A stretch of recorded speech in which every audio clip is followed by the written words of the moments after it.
UN is disbanding. The world is on the edge. NATO rules the world. Prediction.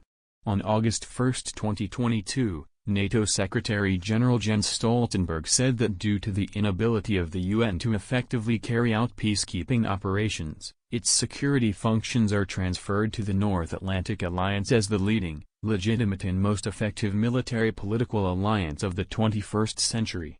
The NATO Secretary General also called on the member countries of the alliance, taking into account the current situation in the world, to bring their defense spending to 5% of GNP and return to universal military service.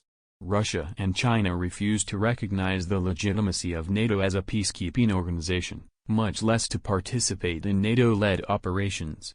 Already on September 15, Russian President Vladimir Putin and Chinese President Xi Jinping signed a bilateral military-political alliance.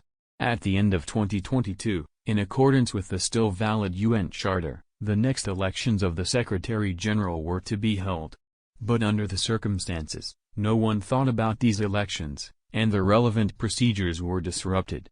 On the evening of December 31, 2022, the very aged and emotionally devastated Antonio Guterres delivered his famous farewell speech in the cold and half-empty meeting room of the UN General Assembly, ending with the words, "I'm tired, I'm leaving, but remember this day, today humanity is making the biggest mistake in its stories. Possibly the last one as well." On January 1, 2023, the United Nations ceased to exist. Before the start of the Third World War, there were still 2 years, 8 months and 14 days left.